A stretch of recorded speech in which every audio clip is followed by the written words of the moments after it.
Today's world is interconnected, meaning that various shifting forces are shaping every landscape, including the business landscape. At the moment, problems are complex, and their response needs to be just as complicated, just as multi-layered. Thus, owning a business right now is much harder than it was in, say, the 60s. While in the 60s, all you had to do was have a product and then sell it at an affordable price, our interconnected world today means you can no longer rely on better prices alone to sell the product. Indeed, many millennials and Gen Z would rather pay more if it means them getting a better experience. That is what makes the current business world a VUCA one.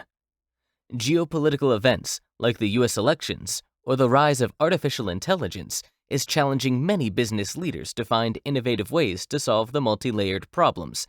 How then can one plan for the times we live in, even though we don't know what we're coming up against? Riding the current.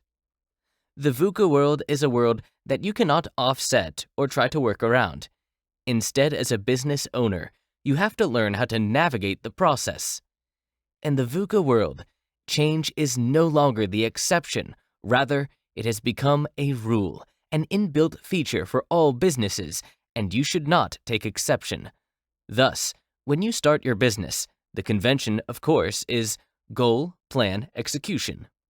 In the world now, you will need to remain aware of the factors, called stake factors, that will impact your execution, technological advancement being the major disruptor. So for instance, you could have a business plan, which you then execute correctly, but then the emergence of a totally new revolutionary technology comes up.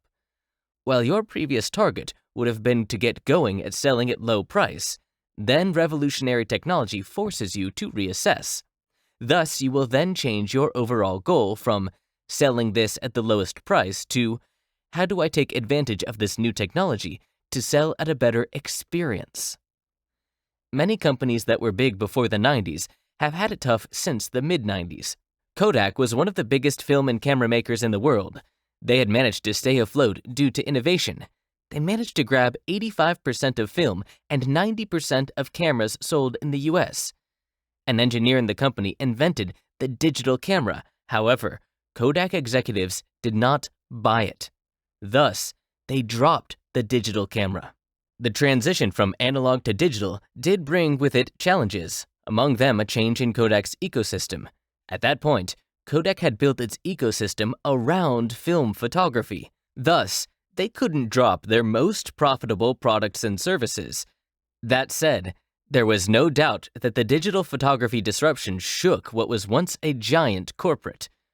Kodak filed for bankruptcy in 2012. You don't have to file for bankruptcy on your part. Always remain aware of the changing times and adapt to them. Indeed, you don't always have to be the one leading the innovation. Keep your eyes and ears on not just your competitors, but on emerging startups.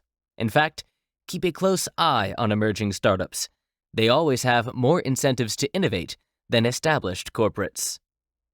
Professor of Strategy at IE Business School, Marco Esposito, remarked, "You can't offset VUCA, but you can learn to navigate it."